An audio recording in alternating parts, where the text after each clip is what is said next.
topic of today. Let's stop beating around the bush. I will throw it. I'm going to throw it to Justin first, and then we'll go Sean. Are the Vikings Super Bowl contenders in this week NFC conference? I think yes, and I don't think it's even up for debate. I think the only people standing in their way right now, as much as you want to believe in the Cowboys, I'm going to throw them in the trash and say it's really just the Eagles and the San Francisco 49ers. Last year, and I still see this as a concern going into the year for Minnesota, I'm sure Sean will agree, is it comes down to what that defense is going to look like. Is that defense going to contribute? Who are the big dogs? There's no notable names. I mean, you still got your Harrison Smith. Now you got Byron Murphy sliding in there too, who I think is a great corner. But it's really, what is that defense going to do to support the offense? Because I trust that Kevin O'Connell, Kirk Cousins, Justin Jefferson, TJ Hawkinson coming off of a career year, I think they're going to have plenty of offense on that side. It's really just, okay, now what is the defense going to do? Is this team going to be going out there having to score 28 plus points a game every single week? And if you're living by that method, then no, this isn't a Super Bowl contender. But if this is a team that can get, middle of the pack defense at least, I think the Vikings are most definitely contenders. Yeah, I would agree with that, and you made some good points there, Justin. I think that the big hope in my mind, at least, and I'm not necessarily to the point of blind that I can't see that the Lions are also a great team. The Cowboys are a great team as well. But I do think if you put us in, top 5 consideration, if we end up with a 4 seed or above, we're a team that can play in the playoffs quite well. I do think the offense is, he got even better. You got Jordan Addison added in there. I think Alexander Mattison, knowing the offense for this long, is an easy plug-in, and that's going to be really strong as well. Then some good guys behind him that can really fill in. I do think that it's going to be the offensive line and the defense that concerns me a little bit. Be open on it, but it's a team that can get to the playoffs, and then as long as we don't lose to the Giants again and I have to deal with plenty of New York crap, then I'll be happy. So I think that they should be in the realm of contenders if we're looking at the NFC overall. Okay, so what's surprising me instantly, I went on Pro Football Focus. What's surprising me is I didn't realize the Vikings were graded in 2022, had the 4th graded defense in the NFL. I didn't realize that. That shocks me. Yeah. I would not have. Yeah, I hope I'm not reading that wrong, but it literally says 2022 team grades, defense 4th. I didn't expect that. Didn't look like that against Daniel Jones. No. But what I'm going to say is this, right? When you look at the NFC, I'm pulling up the team sheet right there. I obviously am riding with the Dallas Cowboys as the best team in the NFC currently right now. I think that they were really good last year despite Dak's injury and their inability to stop the run.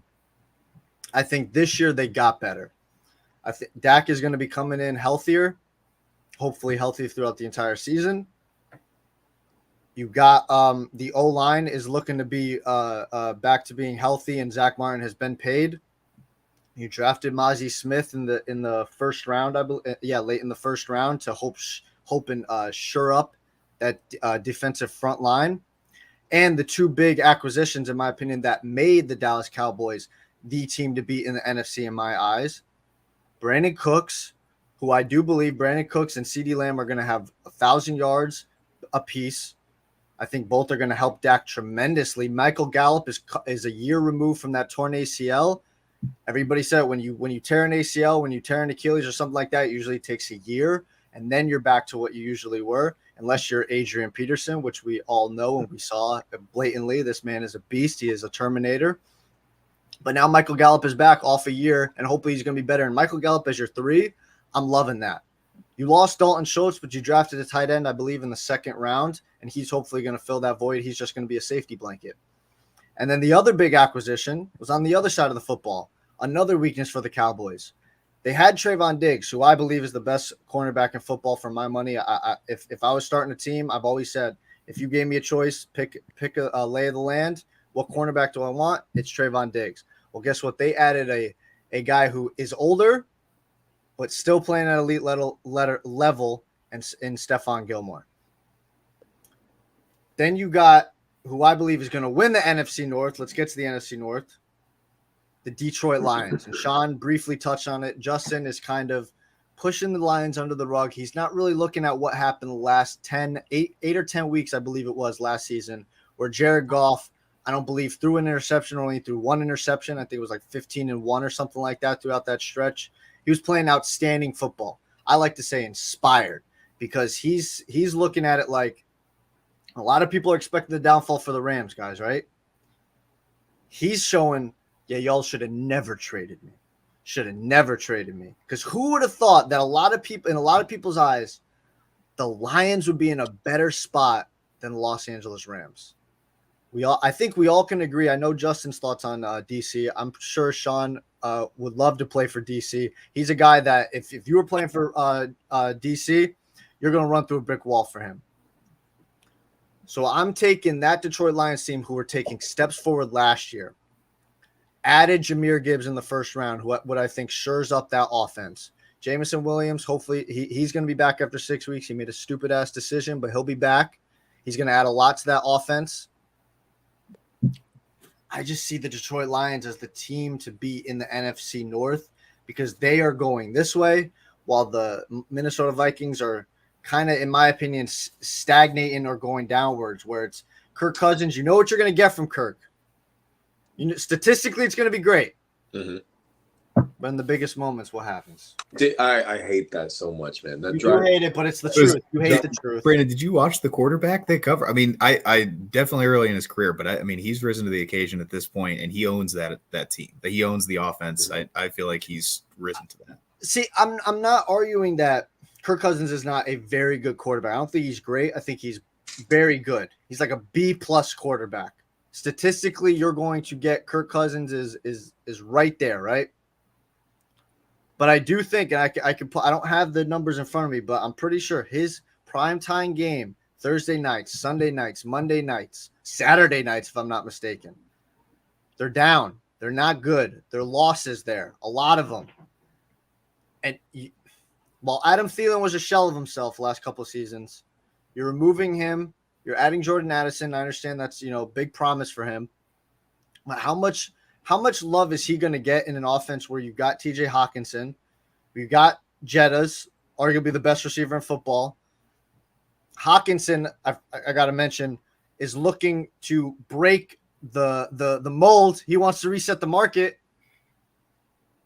There's not a lot of opportunities to go around, in my opinion. So I just see it as it's a lot of Jettas, and then I yet to be seen with Addison. And then Hawkinson, I've always thought Hawkinson's a talented player. He's kind of like Kirk, actually, in my opinion. They're very similar. They're very good players, but they'll always leave you wanting more. If I can respond to one other person you didn't mention that I would put up there, I mean, you give good compliments to DC, but you give Kevin O'Connell his second year in the league. I think if you look at a team that went 13-4, you got to give the head coaching job one of the biggest looks is in those one-score games. So I'd give a quick shout out there. I would run through a wall for DC though. He's outstanding. The Lions are fun as hell team. I think it's something that, I don't give them any lack of respect. It's really just looking at them going into the year thinking we probably win. If we win both those games, those are going to be the big games, Lions Vikings setups. And I think that they're all, if I'm not mistaken, pretty stacked together. I think they're like 2 and 3 weeks or something like that. But the winner of those games are going to take the division. And I feel strongly that in those big games, especially if it does happen to be a big game Sunday at 1:00, Kirk and Kevin O'Connell are going to come and perform. I'd also throw out KJ Osborne as a nice third receiver at the Vikings that has always performed pretty well. If you want to throw a sleeper Jalen Reagor in there, he could also be pretty good. So that's for where he's at, not drafted 5th overall, but. Listen, I honestly believe that I think, Brandon, everybody looks at Kirk Cousins and they look at the primetime games, and that's the narrative surrounding him every time. But the truth be told is you can't find me a real negative about Kirk Cousins once you take that narrative out of it. I think, like I said before, I think you take so many teams will just dive right in for a Kirk Cousins. If you don't think San Francisco right now take a Kirk Cousins over Brock Purdy and those guys right now, they'll do it in a heartbeat. New England will probably take Kirk Cousins in a heartbeat. You wouldn't? You make that face. You wouldn't? No. You said the Patriots wouldn't, and they wouldn't pay him that contract. Okay, but taking contract Bill aside, Belichick's not fully you guaranteeing can Kirk have- Cousins' contract. Well, that's what I'm saying. I'm not thinking about the contract. Well, I'm but just saying we got to lay the cards on the if table. Mac Jones turned into Kirk Cousins, if that was his ceiling, I'd be a relatively happy man. That's it. I mean, you can say that Mac Jones' ceiling is a Kirk Cousins, and nobody's saying Kirk. I said it initially. He's a very good quarterback, B+ player, but you say strip away the prime time, which I got the record right now.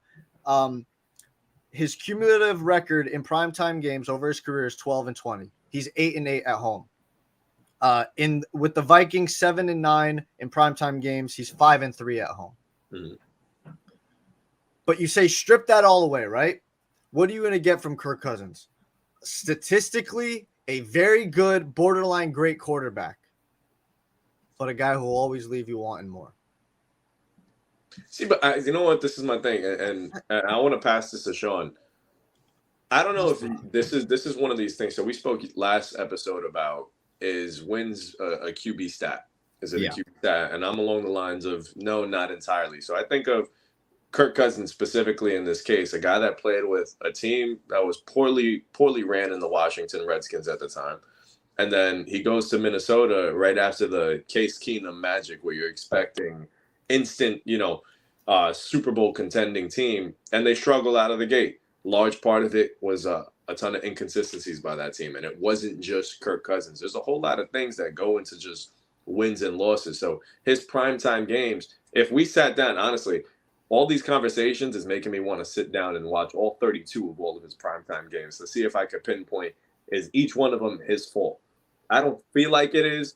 I feel like it falls on the defense sometimes. I feel like it falls on the offensive line. And sure, sometimes Kirk Cousins can make that dumb mistake and throw it into the other team's hands. But for me to sit here and say, oh, it's all on Kirk, it's not. And I mean, then again, that's heavy as the head that wears the crown. When you're the quarterback, when you're the leader of the team, everything's going to fall on you. So I understand that hook, but we got to be realistic here. It's not all on Kirk. Yeah, actually, Justin, to quickly jump in, because I did see your guys' episode last week with covering off on wins in the quarterback stack. I liked your comparable to like a starting pitcher, because I do think it's one of those things that it's like you do have as much control over the game probably as any position, but you still need the other side to perform. So that's where I feel like Kirk, in my mind, you got to take a little bit of the past out of it, because there are all those opportunities. Those aren't necessarily applying for his current scenario.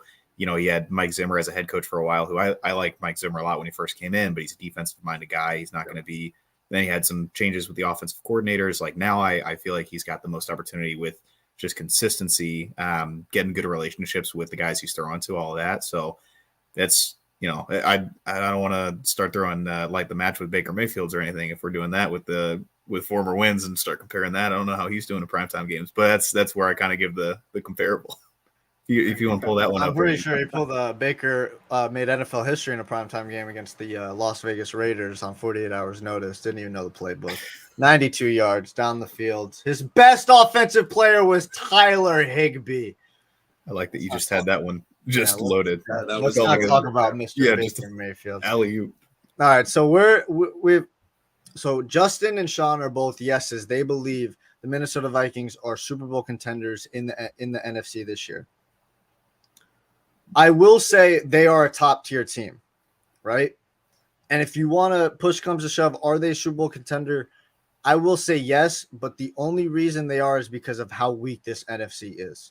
This NFC is not a strong conference. I think we could all agree on that.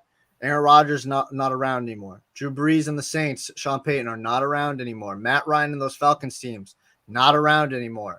Seattle is still – if they had a prime Russ, okay, we could be talking now, but they don't. They have Geno, who's proved some things, but a lot of people believe that it was a one-hit wonder, and we'll see if he can do it again. The Rams struggling. It's a very weak – Tom Brady's gone. It's a weak conference. So I would hope that they're going to be a top-tier contender, because if not, because I have them missing the play. I don't know if you watched this episode, Sean, us predicting the schedule.